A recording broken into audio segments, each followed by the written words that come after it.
Never reject this girl for marriage. Imagine this. On the day of judgment, you realize you rejected the one girl whose character could have transformed your dunya and akhirah. Not because she wasn't beautiful or accomplished, but because you overlooked the most valuable trait a spouse could ever possess. What if rejecting her was your biggest regret? In today's world full of filters, high expectations, and worldly distractions, we often search for the perfect partner based on superficial qualities. We look for beauty, wealth, status, and careers. But the truth is, we may be rejecting the very girl who could lead us to Jannah. The Prophet Muhammad, peace be upon him, said, a woman is married for 4 reasons: for her wealth, her family status, her beauty, and her religion. So choose the one who is religious, may you be successful. Bukhari and Muslim. He didn't say to ignore beauty or career or family, but he made one thing clear: if you want real success, choose the girl with deen. A girl who fears Allah, obeys Him in public and private, and guards her dignity. Yet in our time, many ignore this. People say she's too religious, too quiet, too simple, not modern enough. They want someone who fits the trends, not someone who fits the sunnah. Instead of valuing piety and modesty, we value social status and looks. But let me ask you, what happens to beauty after years? What happens to wealth during a crisis? It's the girl with taqwa who stays loyal. She stays patient.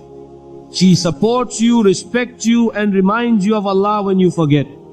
There are many sisters today who are sincere, religious, and humble, but constantly overlooked. They don't show off. They wear modestly. They recite Quran, help others, and pray with khushu. These are the hidden diamonds, the ones people don't notice.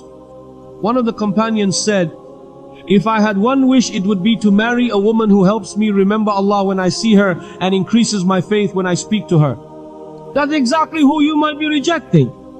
A woman with deen brings loyalty guided by faith, patience during the hardest time, gratitude in both poverty and comfort, love that's pure, not performative, and the ability to raise righteous children who carry your legacy of Islam. Prophet Muhammad, peace be upon him, also said, the world is temporary enjoyment, and the best enjoyment in the world is a righteous woman. Muslim, rejecting such a woman is not just rejecting a person, it's rejecting peace, barakah, and Allah's mercy in your home. When she is present, Allah is remembered, salah is offered, children are guided, hearts are connected for the sake of Allah. So when a proposal comes from a sister who prays, wears hijab with honor, treats people kindly, and lives to please her Lord, do not look down on her for what she doesn't have. Recognize her for what she does have, because her loyalty, her struggle for modesty, her fear of Allah, that is priceless. And if you are truly seeking a path that leads to Jannah, then marry the one whose heart is already on the path. Open your eyes and your heart. Your spouse is not just a companion. She is your test, your support, and potentially your shortcut to paradise. Never reject the girl whose heart is attached to Allah, because she is the girl who will hold your hand not just in this world, but in the next. May Allah bless you with a spouse who increases your faith and brings His mercy into your life.